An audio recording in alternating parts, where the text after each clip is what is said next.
Who is she?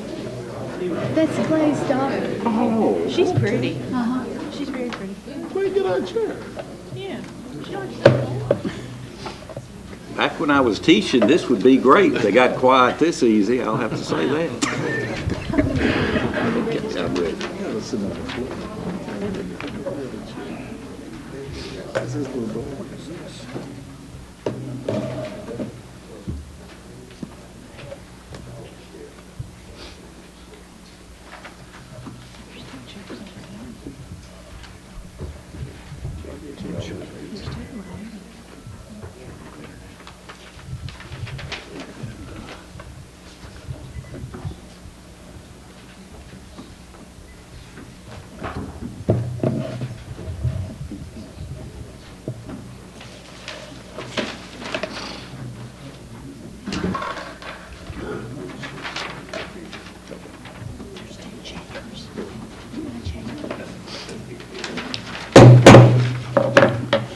This regular meeting of the Board of Mayor and Aldermen for April 15th, 2014 will come to order. I'll ask everyone to stand for the pledge to the flag.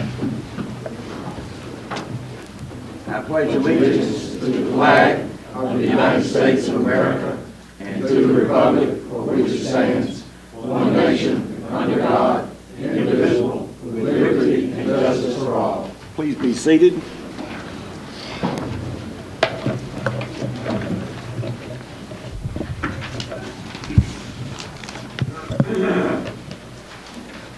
Mr. Head will not be with us tonight, but we have a quorum. We have 6 of the 7 present.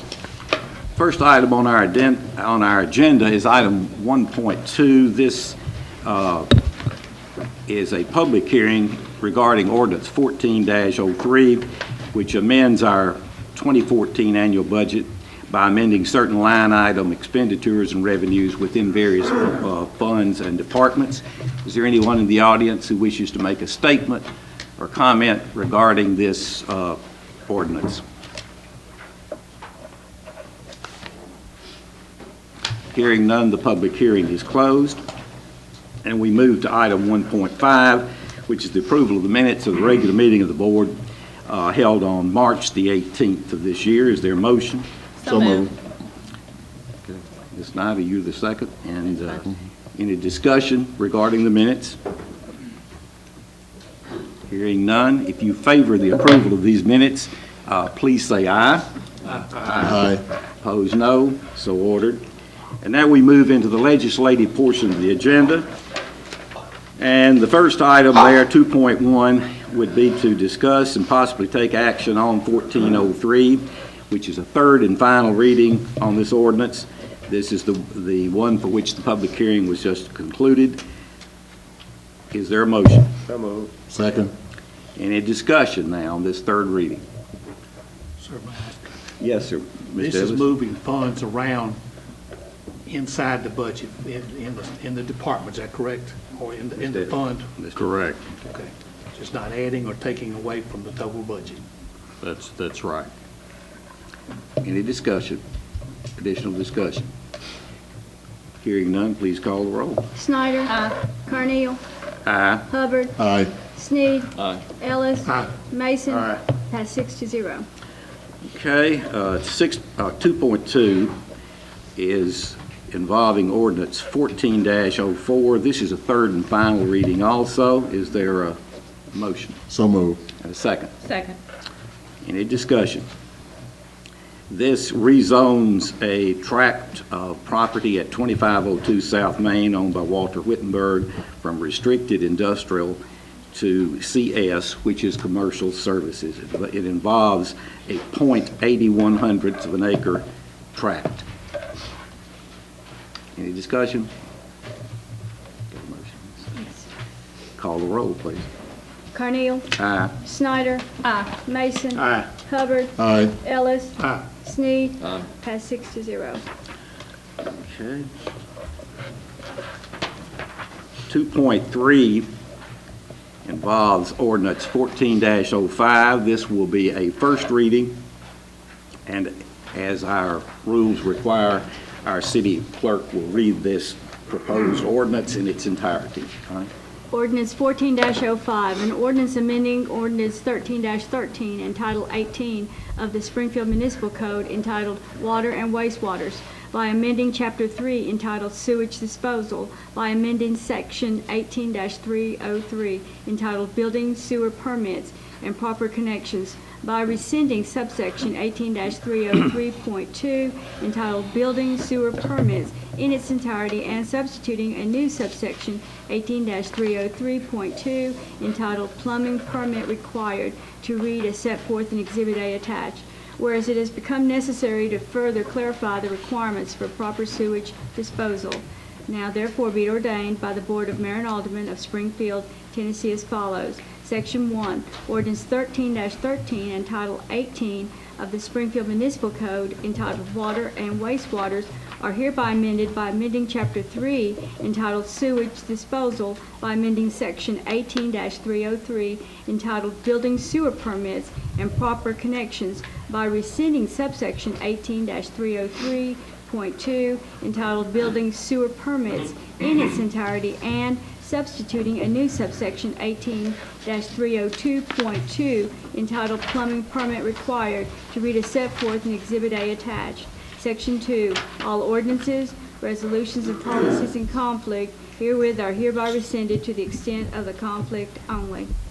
All right, is there a motion that this be discussed? So moved. Second? Second. All right. Any discussion now? Paul?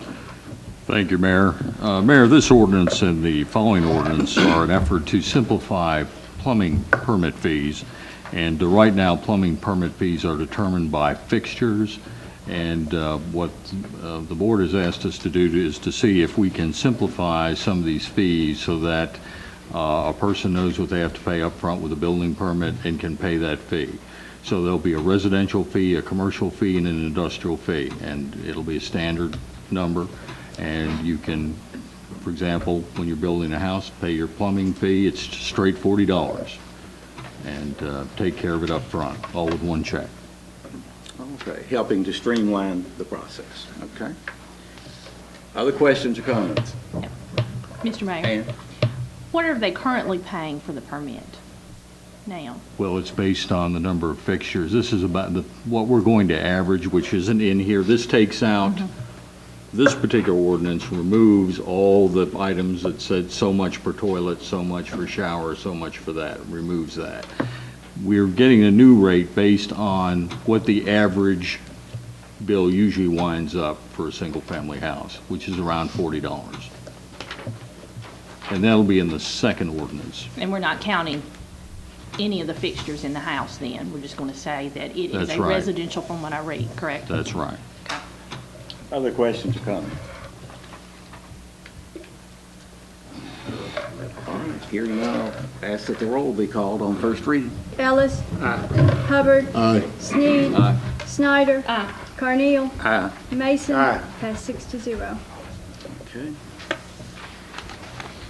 Now, item 2.4 at the top of your next page is ordinance 14-06. This likewise is a first reading, and Ms. Watson will read this in its entirety.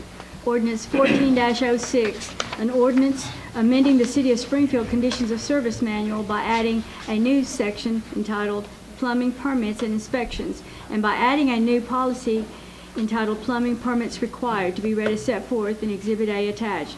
Whereas it is necessary to establish a policy that establishes new plumbing permit fees in order to improve the administration of the plumbing permit and inspection process.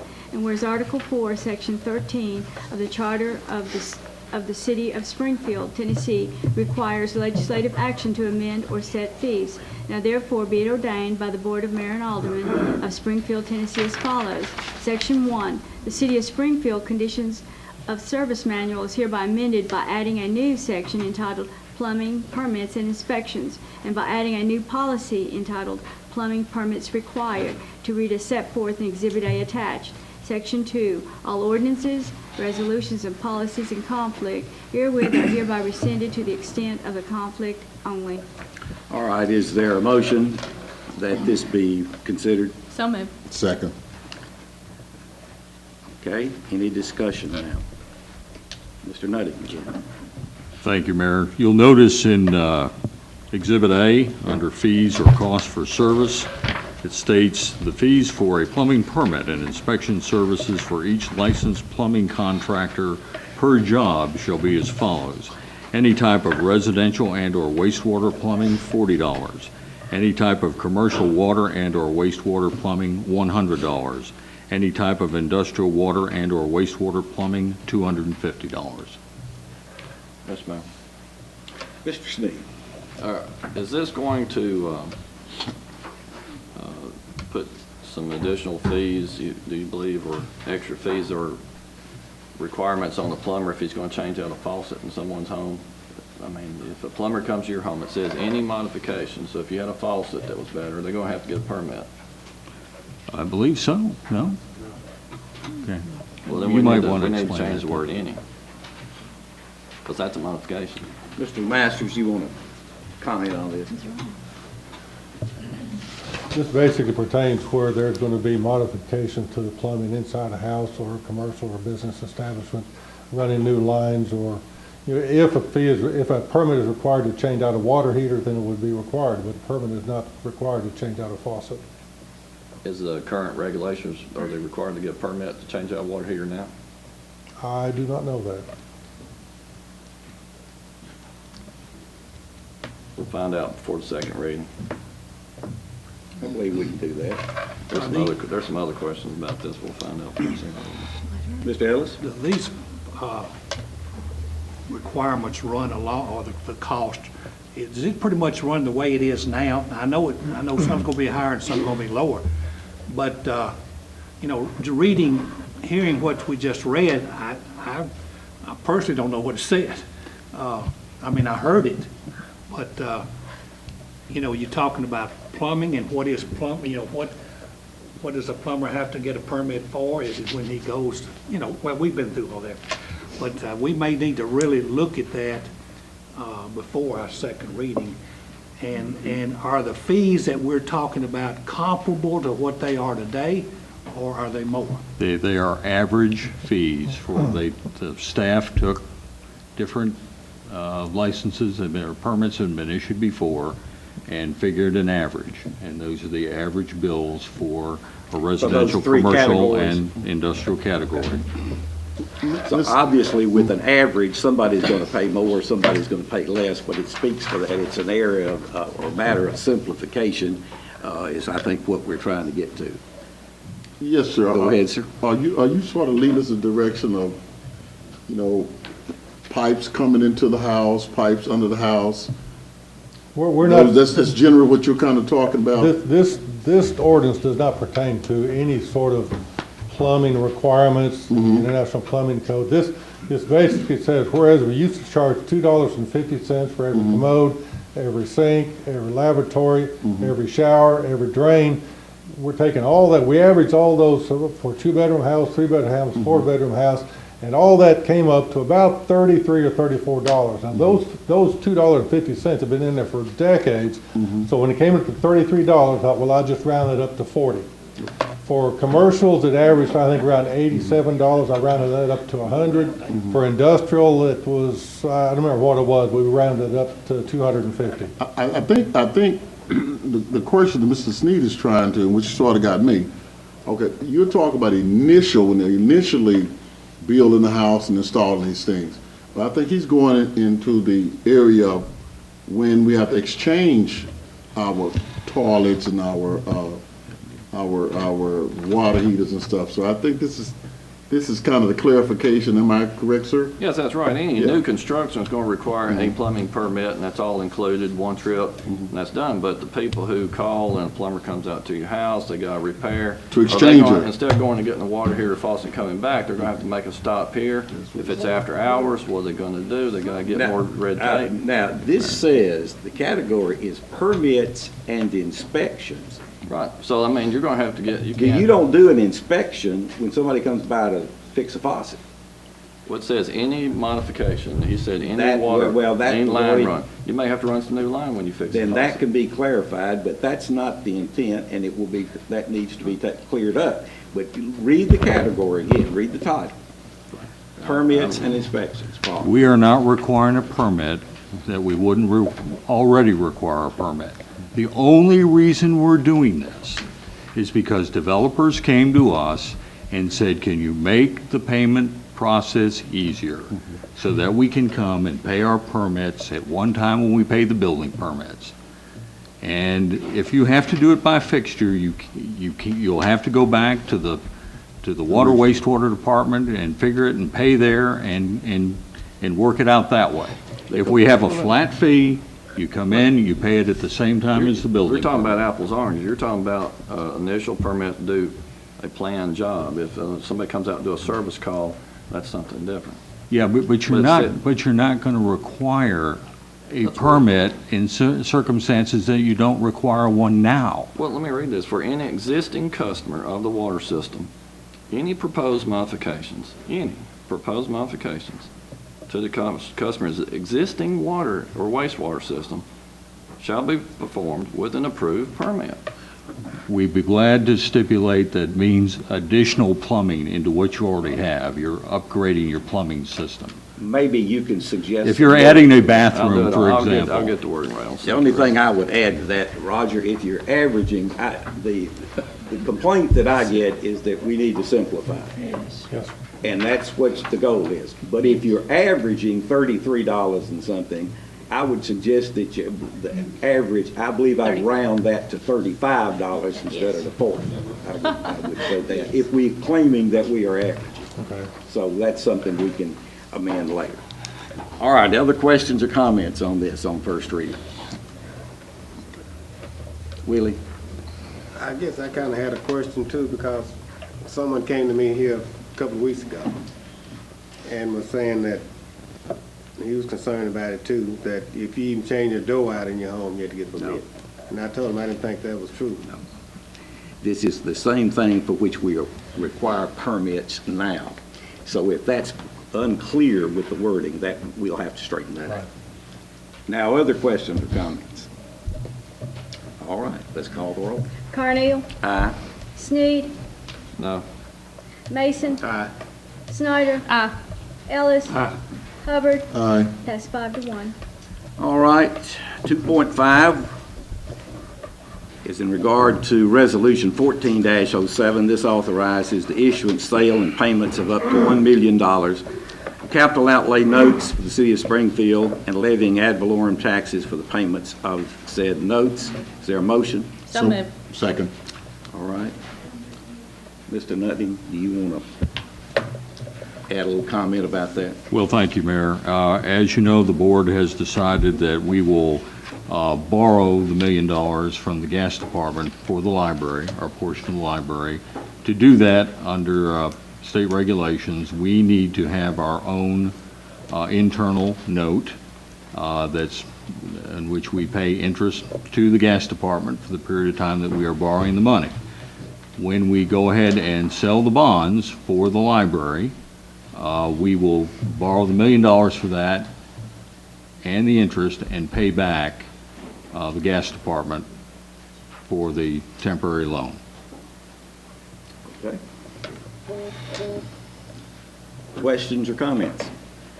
We discussed this previously. This is the formal process now. Hearing none, I'll ask the roll be called. Hubbard. Aye. Snyder. Carneal. Aye. Sneed. Aye. Ellis. Aye. Mason. Aye. Passed 6-0. Okay, we move now to the administrative portion of the agenda. Item 3.1 is the monthly adjustment of retail electric rates of the Springfield Electric due to the monthly wholesale fuel cost adjustment by TVA. Motion? Move for approval. Second? Second. Mr. Gardner? About time you take them back down. Going down 1.7. Killing us. Did you use your influence with TVA after the last month? I worked on it. Well, that's good. Might ought to work on them next month, too. Okay. Thank you. Some of those light bills were pretty high. All right. The gas department's grinning over there already. I think he sees. Okay, any further comment? Call the roll, please. Mason. Aye. Ellis. Aye. Sneed. Aye. Carneal. Aye. Hubbard. Aye. Snyder. Aye. Pass 6-0. All right, 3.2 is to similarly discuss and take action on the adjustment of monthly gas rates for the Springfield Gas Department. Greg? We're down, the purchase gas adjustment's down 10.7%. So about an 8.179% across the board decrease in rates. 8.1 down. Okay. Across the board. Now that 10% is our purchase gas adjustment, so. Gotcha. All right. Any discussion on this matter?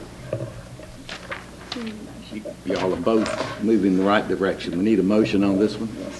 So moved. A second, man, second. All right. Now, any discussion? Call the roll. Snyder. Aye. Carneal. Aye. Hubbard. Aye. Sneed. Aye. Ellis. Aye. Mason. Aye. Pass 6-0. Okay, item 3.3 is an item that a lot of folks are interested in. This is proposed action on the execution of a memorandum of understanding between the City of Springfield and the Logan Todd Regional Water Authority, which is headquartered, I guess, in Guthrie, Kentucky, where their treatment plant is. Mr. Nutting, do you want to make a comment about this first? Or? Well, I appreciate that, Mayor. The memorandum of understanding is relatively brief. Everybody understands that if we approve this, they're going to spend some money on our behalf. So if there's another provider that you want to look at first to make it absolutely clear that you want to go with Logan Todd, then you probably don't want to approve this tonight.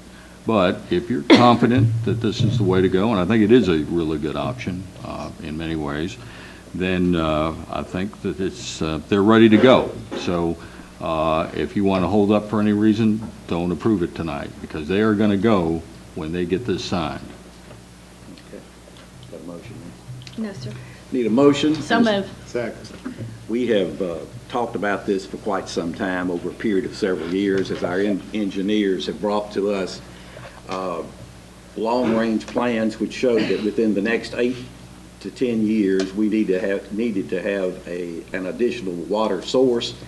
We considered options that would involve our building a plant on the Cumberland River. The Cumberland has obviously got to be the route that you take.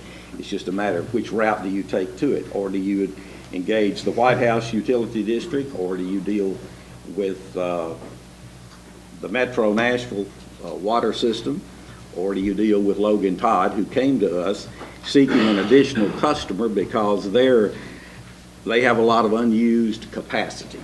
And their location at Guthrie means we've got pretty easy access, and they will do the financing, they'll do the execution of all of this, and extend this line to our system.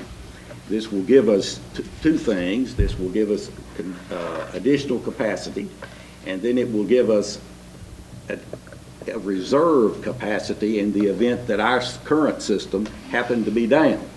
So there are two great benefits from this. And we saw how that emergency part, how important that is, when for about a 10 to 12 hour period back in February, we had a problem with the treatment plant that we had never encountered before. And still do not know exactly the cause of it, but for about 10 to 12 hours, the treatment that we've always used, despite the efforts of chemists and others that we brought in, was no longer effective for that period of time. It corrected itself, but we brought another method in, and we're starting to use that when the problem was rectified. However, we have a capacity, I believe, of around 8 million gallons a day at the current plant. We can filter 10, but we can only pump about 8 into the system. So 8 is our current capacity of pumping. We average 5, about 5, so you get the drift. You're going to pump a lot more in the summer, periods of drought and that type of thing. And Logan Todd, the last time I talked to him was a few months ago, but you all have dealt with him more recently, but I believe they were using about 40% of their capacity. So where's it? Again, they have a 10 MGD plant, they're averaging About 2 million, I think. Okay. And their source is at the old railroad bridge on the Cumberland River, right there in the middle of Clarksville, and it follows the R.J. Colvin Railroad line to the treatment plant in Guthrie, which is next to the Koppers creosote plant, which means they pump it about 15 miles there, and then this would be about approximately a 20-mile extension from their treatment plant to our system. So that lays it out for you. Mr. Hubbard? Yes, sir, after looking at this, which probably started back 12 years ago and getting to this point, and then reading this memorandum of understanding, I'm in full support of it. All right. Other comments? I had just a comment, I was going to read it, but it disappeared off my iPad. But anyway, it was Section 8.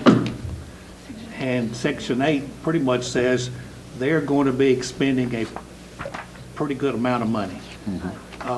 When we agree to this, or if we agree to it, or whatever we do, if we get into the process and we decide that we don't want to do it, does that mean we're going to have to pay that money back to them or pay a portion of it? Good question. Well, Mr. Ellis, at some point, you've got to make a commitment, and this is the commitment that we think, all in all, is the best option we have. So it's either they finance it and do it, or we do it, and we've chose, if we vote for this, and I think after much discussion, this seemed to be the best alternative, we're going to agree to take, is it 2 million gallons a day is what we're required to take from them in order to make this thing work, which gives us the additional capacity. Initially, we'll lower our pumping by that amount. But in the event of an emergency and our plant were shut down, then they can increase the pumping from Guthrie to supply most of what we need. So that's the idea. But the beauty of this is they will be working with rural water financing programs, grants, etc., that the federal government puts out that is something that works well for them. It'll be, of course, it's involving going across the state line. I think the government's actually interested in some people doing some compacts like this. So it looks to be like a win-win. Is it going to be whoever pays for it, they're going to build it, and we're obligated to pay for the portion that we're taking. Well, and the minimum is 2 million gallons a day. Mr. Mayor, Yes. we're at a prime opportunity, and we need not to miss this because this is regionalism at its best. I think so, too. Mr. Mayor, Yes, sir. has anyone talked to Greenbrier to secure a more long-term commitment from that customers in case they decide to go south if something were to happen with the rates after we do this? No, sir. Nobody has talked to Greenbrier that I know. Anybody talked to Adams, since they're also between us and Toddwater? Well, we're not actually involved with Adams. I don't know whether they have expressed interest or not, but that is something that is possible. If we reduce our consumption by 2 million gallons, will they be able to take advantage of our new source and increase their production or their draw from Red River since we're reducing ours? If that's something that's their decision to make.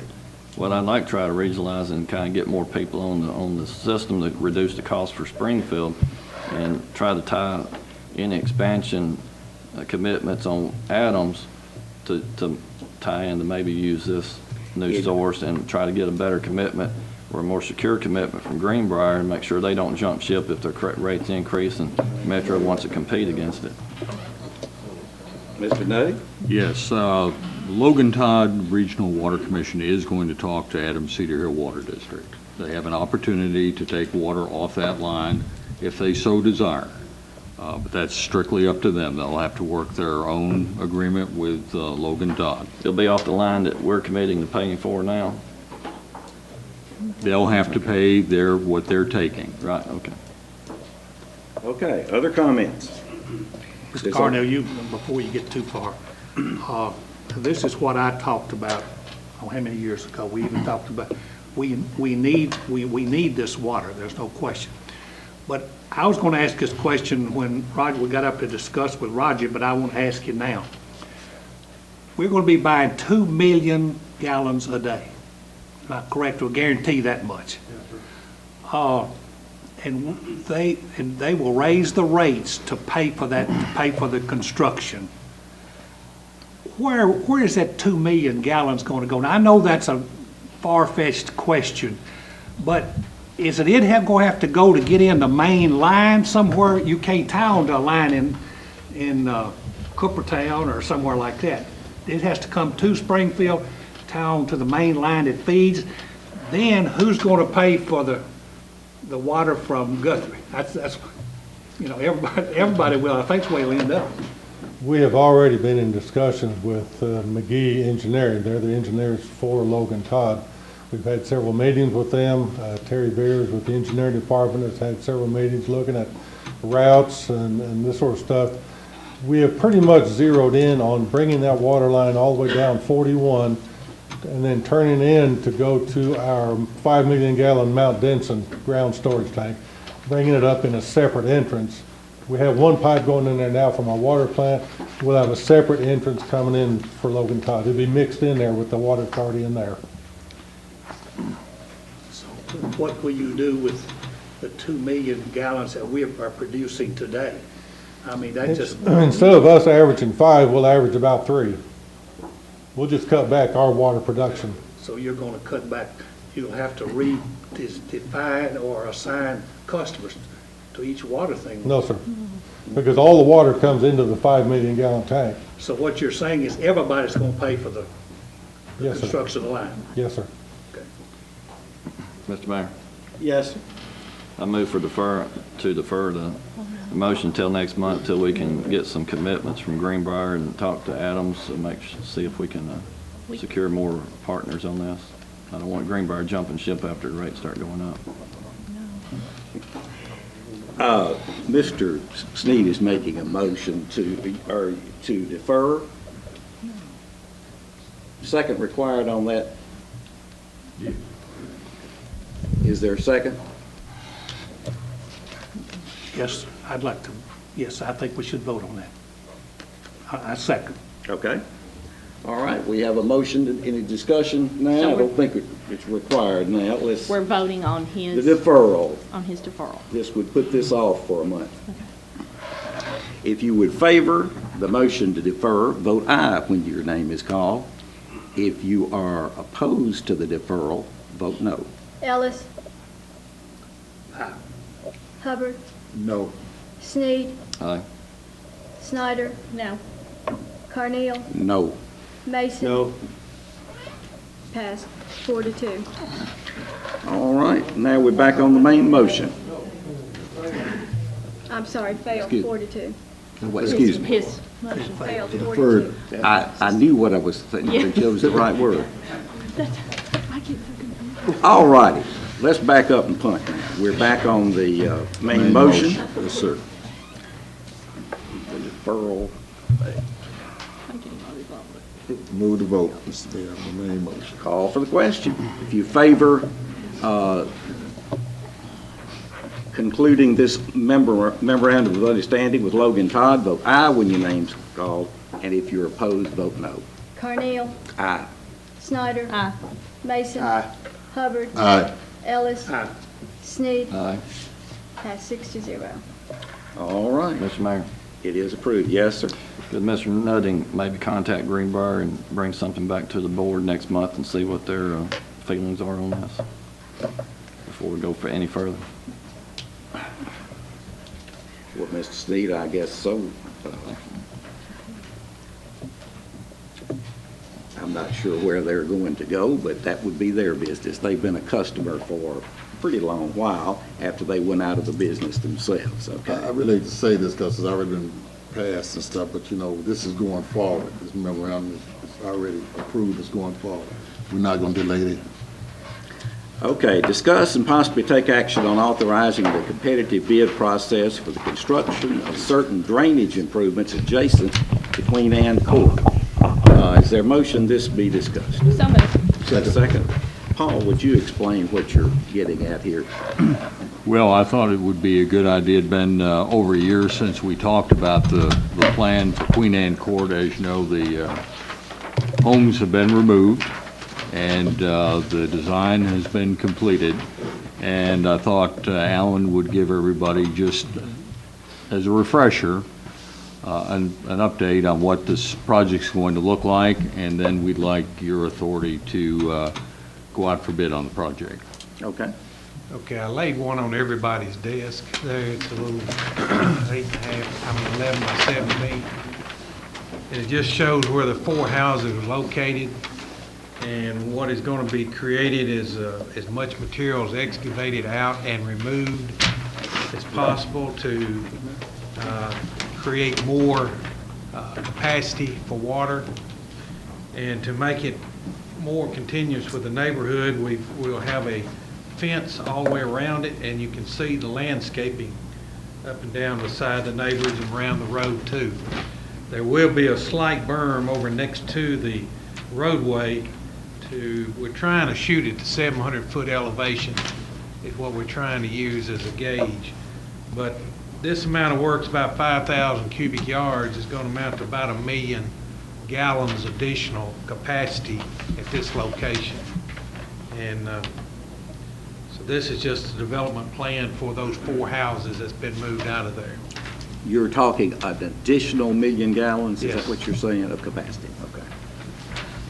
All right. Question? Okay. Any discussion? Yes, sir.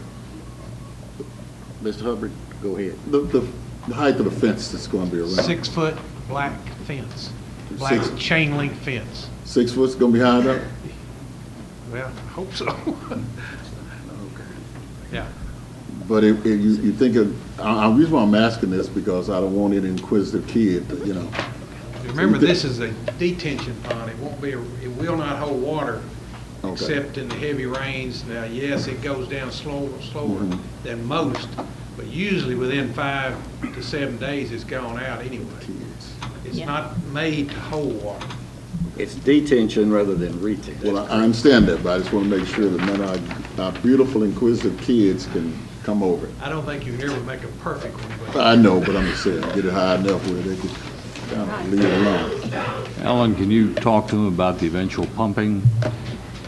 yes, Capacity. with this side, as well as the side on the north side of the railroad, we've increased the capacity quite a bit here, and eventually, we would like to be on the north side of the track, be able to install a pump.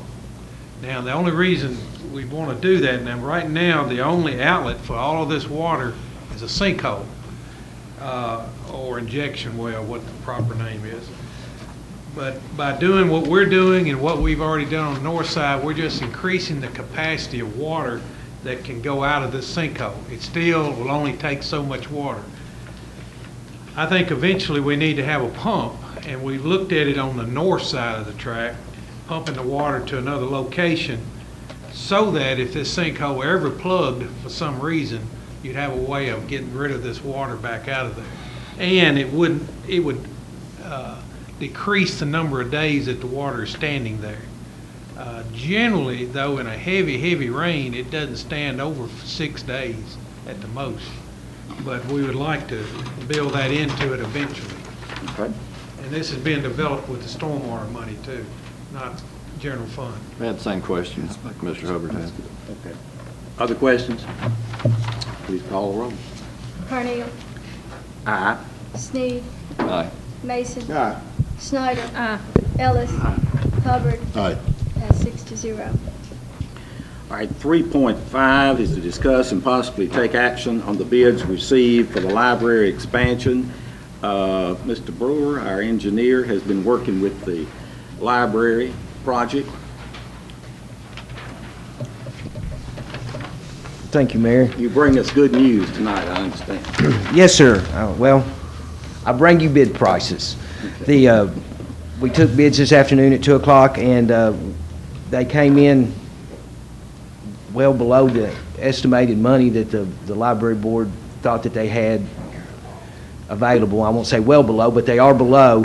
The base bids ranged from $3,124,000 to $3,391,000. There were 2 alternates, And even with the addition of both alternates to the lowest base bid, the lowest bid was $3,631,000.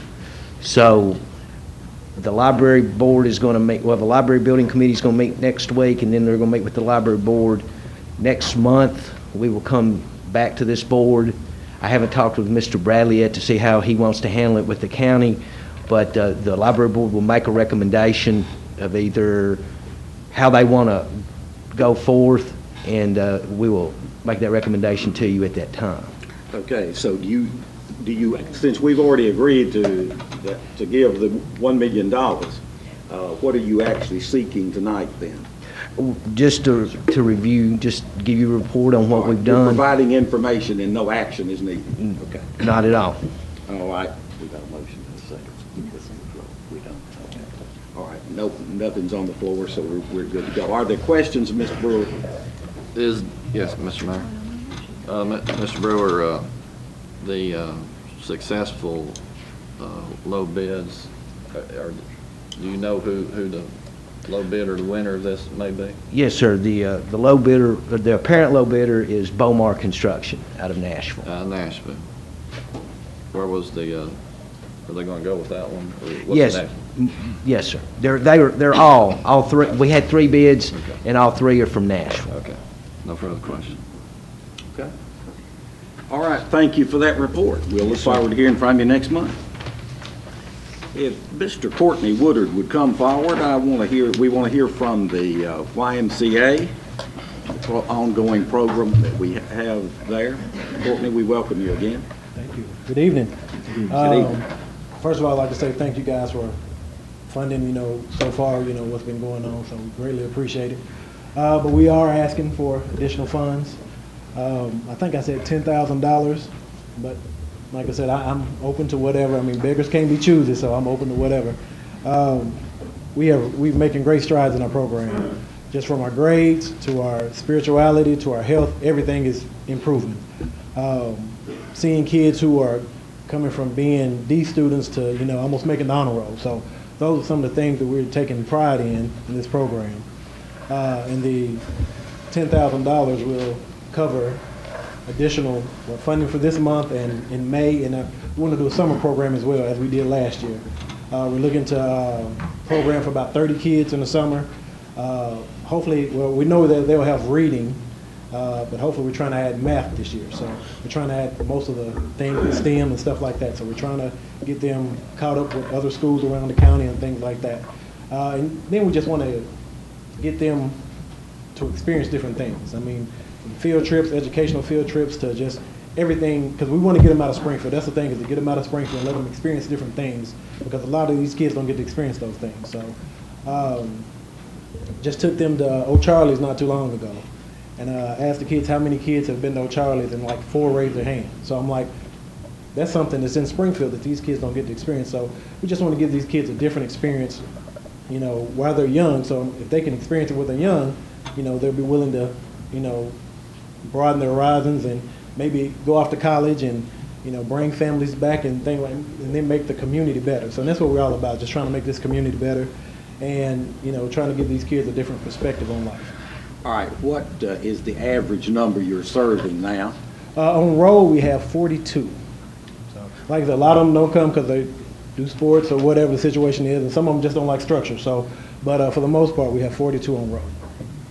Okay, and are these 6th, 7th, and 8th grade? Yes. Okay. Mr. Mayor? Yes, sir, Mr. Sneed. I think this is something that we could work into our next budget. When are you going to need this money? I would love to have it, to finish out for our summer program. I think it's something we can work into our budget for next year if we, not new spending, but I think we can take some money from some other areas. And I've got some ideas that the board's willing. I know over at the Chamber of Commerce, they felt like some of them, they had enough money to give some bonuses this year. And I know that we've given them quite a bit of money. And if they got enough to give bonuses, then maybe we need to draw back on what we pay over there and start deferring it to something else. All right, let me ask this. Courtney, the amount of money that when will that run out as far as your current programming? I know it varies slightly, but when do you estimate that would run out? We're probably already out. I mean, if we go back and add everything, we're probably already out because we started our program 2 months earlier instead of like when we started in 2012. We started in November, so we started in September of this past school year. So we started 2 months earlier. So and we've cut a lot of things back. Still trying to make the program work. So. Okay. So you're seeking money prior to June 30th. Then Yes. is what you're asking. Yes. All right. Yes, good question. All right, just a moment. I got one over here, and then I'll get you. Mr. Hubbard, go ahead. First, I want to commend you Thank you. for the job well done, and this is really needed. And I'm going to have to piggyback off of some of Mr. Steve's statement. Yes, we need to invest in our children and stuff. It's a very tedious job, but we have to slow it down at that grade point average, okay? At 6th, 7th, and 8th grade. And another thing that I appreciate the fact of the cultural exposure. Let them know there's something just better than hitting the streets of Springfield. I get that pessimistic, I don't care. It's a hard job. I mean, I've been there, done that. So I commend you, and I commend you with your approach of that good, tough love. Because a lot of them don't get it at home. Okay. Mr. Ellis, you were next, and then Mr. Sneed. I saw where he's going to ask $20,000 next year. Yes. How much have we given given this program this year? This current budget is 10 so far. But altogether, we're looking at 20 for the first year and then 10 for this year. All right. Okay, just a minute. We gave you some money early, didn't we? Early in the school year. Did we budget any money? Let me explain go what ahead we and did. explain it to me. Yeah. Last year, not the current year, but the year before, we did not budget anything. We gave them $20,000 by amending the budget. This year, initially, we did not budget anything. We amended the budget to give them $10,000. They're requesting an additional $10,000, which would be $20,000, which is the same amount we gave them in the first year. In addition, I've asked the Y that if they were interested in being funded in the upcoming fiscal year to give us a budget, and they have, and they're asking for $20,000 after July 1st, if we approve that in the budget. So total dollars that we approved, you were here about 2 months ago, and we approved about $10,000, or is that this? It's actually different. Okay. I think, I wasn't here 2 months ago, so I can't speak on that. So, but we were awarded $10,000 for this budget year. And that's only been a few months ago, is that correct? Yes. I think it was well before Christmas. Yes, it was. A few months ago. Yeah. All right, other questions?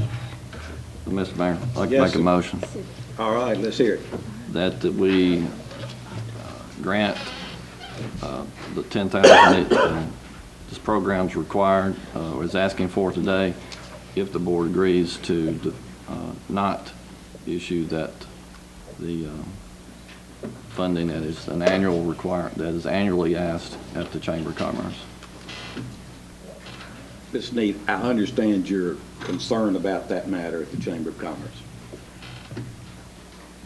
But that needs to be considered in the budget process, rather the proposed budget for next year, when we get on that next month, as opposed to now.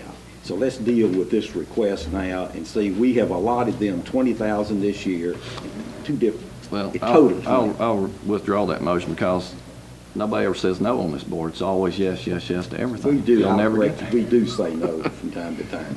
Well, hopefully you won't say no tonight. Yeah. Let me just make, I'm trying to find the money for it. the first I'd heard was, Mr. Sneed talking about the chamber, whom I think we give $16,000 in our regular budget, then give $25,000 from the electric department for Realizing Robertson's. Realizing But that Robertson. doesn't go to the chamber. That's a Where does it separate. go? Goes to It goes to Housing. Community Foundation. Who is the community foundation? Well, We're it's, part of the community, we're part of the community, all other cities donate 25, so. No. Is that- No. am I right on that one? no. And let's, Realizing Robertson County, That's how much? that was 100,000, Okay, I knew. it was 25 a more. year. Yeah. It does not, 25 a year. 25, 4 years. Yeah, 25 that's what I years. was talking Well, Yeah. is it true that someone, that they did get bonuses? That's the first time I've heard that. Did they give the workers bonuses out of This that is, 16? this is a separate issue. Okay, I'm just asking a We question. I just- think it needs we- to be we- known. we're on I that think, point after next let me just, since everybody's got some ideas here, and that's all, that's why you're elected. Let's go back, though, to how we deal with that. We still need to deal with it in the proposal for next year. We've already appropriated it through this June 30th. Now, the 16,000 that we give the chamber is divided this way. $4,000 comes from the general fund. 4,000 then comes from each of the utilities, I believe is how that is. That whether wastewater gets in it or it's just water, I don't know, but that's how it's divided. General fund has an obligation of 4. But in answer to the question and what we report in the newspaper, because we're giving to a nonprofit, we show that we give 16,000 to the chamber, then 25,000 goes to realizing Robertson's future. Now, I understand they do fund certain programs that are connected with the chamber. But, so there is some working together there, obviously. I'll But we make need this to talk comment. about that a little later. I'll But make let's this- deal with this man's request, because he really didn't know he was going to be getting into We don't do this. it again, but I make this comment. We didn't give city workers a raise. That's right, period. for 3 or 4 And years now. It's not too good for us to give money to an organization and they give bonuses. I understand the Now move on, concern. move to the next question. Mr. Uh, Mayor, Let me ask this fellow one more question, then we'll go. Can I? Courtney, you all done great work, and prevention of a lot of things is what this is doing. Yes. It's just like if you inspect buildings for fire hazards, you hope you don't have to go back and put a fire out there. We're putting out fires with what you do. Now, and there's some other good programs in this community too. Chief Thompson's working a lot with the Bransford Community Center, I know, and there's a lot going on there, and we hear good things from that. Since we're dealing with the end of the year, and that's the part that concerns me, what you're doing is great. What if we gave you 5,000 between now and June 30th? Would that help you carry on a reasonable amount of activity for the next 2.5 months? Yes, it would. All right, does somebody I'm not want to opposed make a to that. motion? I move for approval.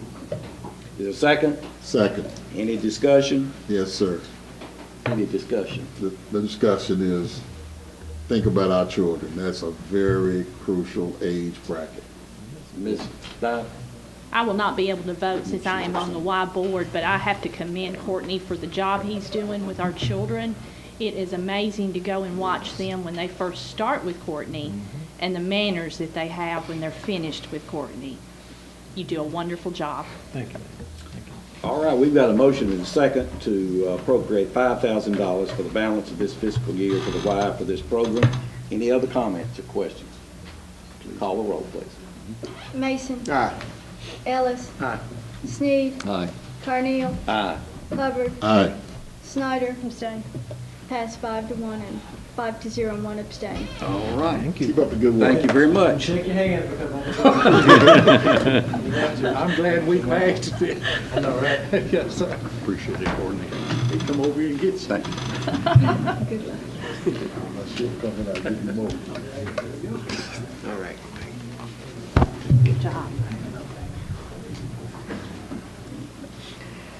All right, we now have a report in regard to the dispatch operations at the Robertson County Emergency Communications Center, and we're going to hear from Police Chief David Thompson. David? Thank you.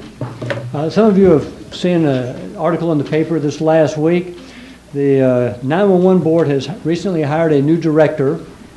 As you well know, Elvis retired from our organization back this last fall. Elvis has left the building, huh? Elvis has left the building for the last time. The new director is Pamela Hope Patterson. She goes by Hope. Pamela was at the Clarksville Police Department, where she worked in communications for 16 years. She was a supervisor there for 9 years. She was a director there for 5 years, where she handled budgets and policies and policy development and coordination with other organizations, operational plans, things of that nature. She also has a Bachelor of Science degree from Austin Peay University. We went through a process, we, as a member of that board, went through a process. We used MTAS and CTAS to go through the hiring process. They did the advertising. The advertising was done nationwide. We brought in some people, I think, Indianapolis and lots of other cities came in for the processing. However, when we went through all of that, it included standardized testing, group projects, some individual structured interviews, a variety of things. Ms. Peterson was ranked #1 in every category. At the end of it, she was ranked #1 in every category. We've talked to her. We've come up with a pay and benefit package that suits her and suits us on that board, and she starts work May 1st. So I thought I'd let you know that that's what's taking place there. Now, there's something else to keep in mind, too, relative to consolidation of our emergency communications. Remember last year we split because we didn't feel like everyone was paying their proportionate share that they should be paying for that. Well, since that time, we've had a number of discussions. I know I personally have had a number of discussions with county officials as well as city officials and elected officials and that sort of thing.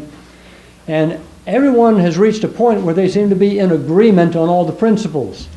Philosophically, everyone's in agreement that the emergency communications function would be handled better if it was consolidated, truly consolidated, where if everyone paid their proportionate share, that's the way it should be done. And if we do that, we should be able to actually reduce some of the costs and expenses for everyone out there, because we feel like right now the staffing is above what it needs to be. We need a staffing analysis, and we need to pare back to something that handles the workload rather than having a certain number on at all times. So, one of the stipulations when we talked to the 911 board about getting back together and consolidating services was hiring an outside director, hiring a director to come in. We've accomplished that now. So the next step is to draw up an agreement and have that signed and agreed to by all the various entities here. We're talking about Robertson County, City of Springfield, City of White House, and any others that may choose to join in there. But the important part of this, again, goes back to we pay our proportionate share, and we have a consolidated dispatch that takes advantage of the economies of scale that are associated with that. So that's where we are right now. The 911 board attorney is the same as the county attorney. He is working on the paperwork and working on putting an agreement together. Whenever that does come about, I'm sure we'll be meeting with the sheriff, with White House, and certainly with you to make sure that everybody's on the same sheet of music and everyone makes the same commitments moving forth into the future. As you well know, sometimes philosophically we can agree on things, and then the reality of budget sets in and people change their minds. So we're going to have to see what happens and see if everyone who philosophically agrees with this actually follows through and signs on the dotted line. So that's where we are right now. Well, that sounds great, because so we've had a divorce, but we're going to get back together. Is that it? Well, that sounds like it. I will say that I am cautiously optimistic. A legal separation. Let me ask before you sit down, Mr. Balthrop, do you think you and Mr. Richard can work this thing out if we have any problems? I think we can. The devil's always in the details in these things. Okay. All right. So University of Tennessee and the University of Alabama can still work together. Is that what you're saying? Sometimes we have to. Okay. All right. Thank you, David. Thank you. All right. Now our monthly report on progress with the sewer system rehabilitation. Mr. Lemasters. Last month, the board asked for monthly updates on what we've been doing as far as the administrative board. I just finished this up this afternoon, so I'll kind of distribute that. So you really haven't had a chance to see this. It's about 3.5 pages, so we might just kind of hit some of the highlights, so you won't have to sit here and read it. The two contracts we have undergoing right now, in situ form has contract 1A, American Infrastructure 1B. I've got a specific part of every quarterly or every monthly report will be the payments that have been made to date to Gresham Smith and Partners, In situ form and American infrastructure. Those are the bottom of page 3 and then the top of page 4. We had a meeting with Gresham Smith and Partners last Thursday, but a number of things were discussed. One of the things we talked about was and this kind of goes back to trying to figure out how much money we need to borrow to get this thing finished. You know, they met with the board 4, 5, 6 months ago and came up with an estimate of anywhere between $20 million and $40 million. As we get further into this, we kind of get in a better feel on how various sub-basins of our sewer system are, how much they leak, how much you might have to fix it. On the bottom half of page 1 is the latest projected schedules for getting contracts underway, and really, now we show down to the dollars like $2,608,277. Well, what they do is they plug in the number of feet that they think is going to be wrong or need fixing, the dollars per foot to fix it, and you know, to put all that in the computer and you come up with some really specific amounts. It's not going to be nearly that amount, but I'm just taking their numbers and put it in there. So right now, if you look at it, their estimates to finish the contract will be anywhere from $19.7 million to $34.6 million. We anticipate having 8 more contracts. Some of them will begin construction the latter part of this year. Some of them will actually begin construction in 2016 to finish up in 2017, just before the 5-year anniversary of our administrative order. So that, I mean, this is them projecting based on their experiences on what they think this is going to cost us. You know, there's a range. It could be as low as, could be as high as, and depends on how the bids come in, the extent of the projects. As you learn more and more about them, they could be in better shape than we anticipate, but more likely they're going to be in worse shape. Last board meeting, we had some questions about some certifications that are going to be made to the EPA by September 24 of this year, and that gets back into the capacity assurance report. We have to be able to certify some things. Now, I talked with the EPA fellow this afternoon. There's a certain part of the order that says by September 24, 2014, which is 2 years after the order was signed, we have to certify, one, that the sewer plant can handle all existing flows plus new flows, or increased flows from existing customers plus new flows. We have a situation in our sewer plant where we don't pump more than 9 million gallons a day. If we pump more than 9 million gallons a day to our plant, up into our plant, it starts overflowing the sides of the headworks and we get sewage all over the property. So we limit it to 9 million.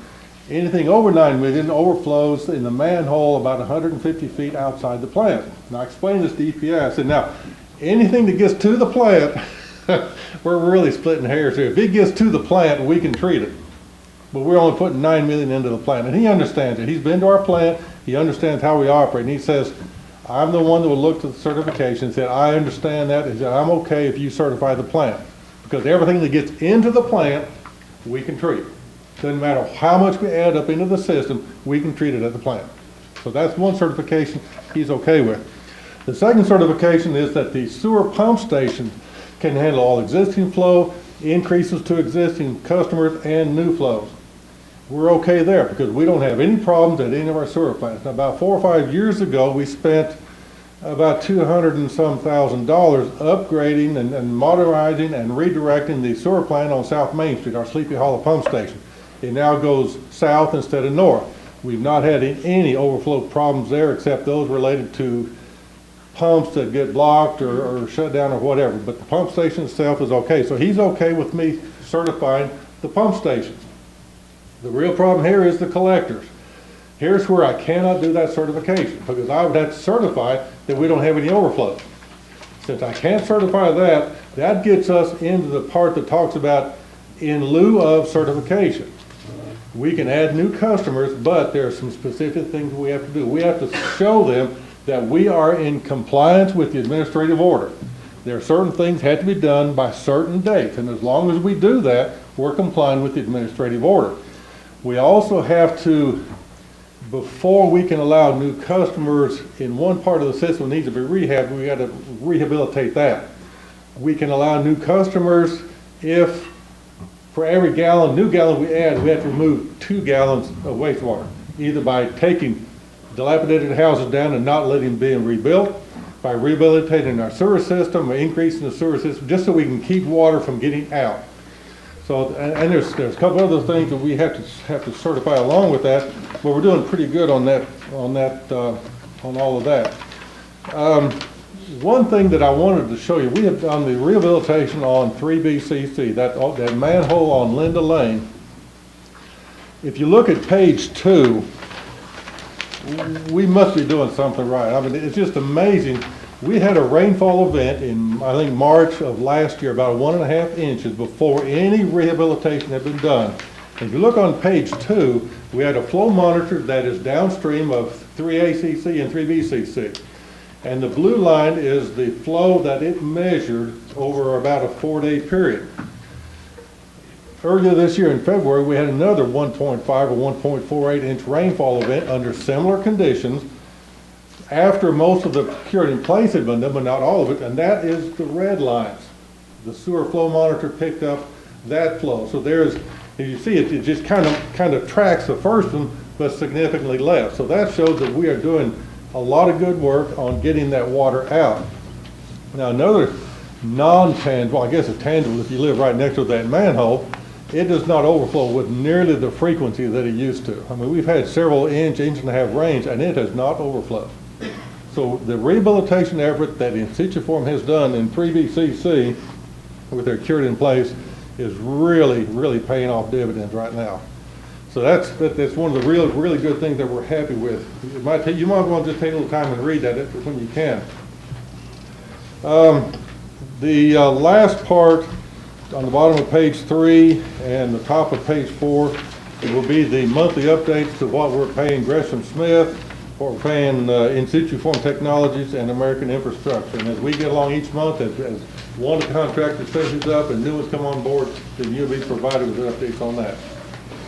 Roger, we thank you for this, and we'll look forward to these every month because this is showing, and I think I was on Black Patch one day last week, and the trucks were there doing the relining of things. They were trying to get Mr. Ellis's sewer taken care of there, I think. But this is there's continued evidence of the progress, and but it's something that is far from finished, and we're gonna have a busy time for another 2 to 3 years on it. Yes, sir. All right, are there questions or comments to Mr. Raise your hand. This is just a quick one. Okay. How far are we away from being able to tell builders, yes, you can build 5 houses in this area? Not, I don't mean anywhere, but, you know. It really kind of depends on where they want to locate it. If they want to put something in 3BCC, we can do it now because we've taken out a bunch of water. We have to look at where we have taken houses down that are not going to be replaced. So if we've taken, say, in Sub-Basin 5, if we've taken down 6 houses, then we can allow them to build back 3. So we're not to that point yet unless we're in certain sub-basins where we're doing rehabilitation work, where we know we've taken, large scale really won't happen for a while. And the state is still allowing us to, if you've got a platted lot already and it's a single-family house, they're letting us do that, but they're not letting us approve any new plat approvals Correct. Until we can prove that we have enough capacity in that line to build how many houses they plan to build. Well, one thing that the order allows us to do as far as these 5 things we have to certify or that are part of the in lieu of certification is anytime we remove water from the system, waste or sewage from the system or I&I, we get credits for certain many gallons per day or a certain number of gallons we take off the peak. So if we remove 5 houses, then we got credit for how many gallons are associated with 5 houses, which ought to be around 750,000 gallons, something like that. If we remove 1 million gallons per day of infiltration, we get a whole bunch of credits then. Basically, each gallon is 1 credit. So, this I&I is really going to pay dividends. Well, you're working at it 2 ways, with the relining of the existing pipe, then plus getting the credits for the structures that have been torn down, all of it working together. If people will get to you in time to where they can say, look, this is my plan for this particular location, they ought to be able to get enough information where they can know what they can do within a reasonable time. Yes, sir. Just as was done out on Ruth Street with the project that Joe Moore was doing. So Yes, that's sir. the kind of thing, Joe and Jim. That's in 3A, that's in 3BCC, but it's downstream of all the work I got that's you. affected up in there, so we were able to approve all that. Okay. All right. Anybody else down Yes, here? kind of two-pronged thing. One is kind of following Mr. Ellis, because we know about the gentleman who want to do something in legacy, you know. And then the second part that I'm glad that you stated that once we take these houses down, that would decrease the use of the sewage, and we can possibly build some more houses, sort of replace those. Right. So I think right there, that's clearing up a whole lot of, that's giving a better understanding. Correct. Okay. Anybody else? May I ask Mr. Nutter a question? How many houses have we taken down this year totally? Well, we've taken, in the slum clearance, we've taken down 180. Okay. But we did this. In what period of time? In the last 4 years. But in the period since the administrative order, I'd say 60-something. Okay, that's right. But let me tell you, that is a small I know, part but of I the just wanna know if equation. it's still- The yeah. real part of this equation is getting things fixed. Okay. That was important at the time we weren't getting things fixed yet. But we are going to so far surpass that that's really not going to be much of a factor at all. All right, Roger, we thank you for that report. We look forward to hearing you next month. We move now to the consent portion of the agenda. Is there a motion? So moved, that we put them all together. Second. Please call the roll. Ellis. Hubbard. Aye. Sneed. Aye. Snyder. Aye. Carneal. Aye. Mason. Aye. Passed 6-0. All right, before I recognize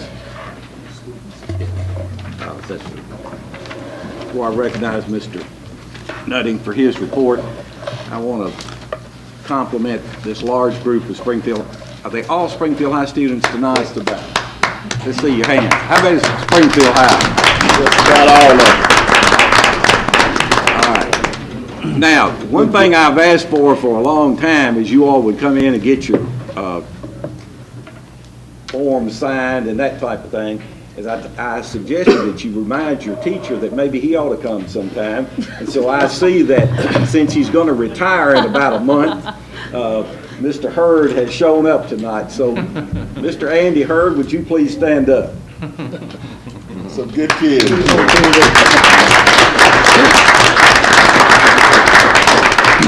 Mr. Hurd will be retiring at the end of this school year after 40 years of teaching history and government at Springfield Middle, Springfield High, and out at West Side, I believe. I don't know whether it was called West Side at that time, but anyway, he's taught in the city for 40 years, and he's an excellent teacher. He's taught 2 or 3 Carneals, I know, during that time, and survived that. So we're proud of what you've done and wish you well. Mr. Nutty? Thank you, Mayor. I'll keep it brief. Just wanted to give you some information. Ms. Carolyn Woodard brought these by this afternoon, brochures. Also, the after-school summer camp program out of the Bransford Community Center, also doing an excellent job. We do have some roof issues in the budget for that, but this will give you a good rundown on what their plans are for their program. So we've got some really good programs, tutoring and mentoring our children who need some extra help, and that's a great thing. Mayor, that's all I have. All right, anything further before we adjourn? Meeting adjourned. We'll do.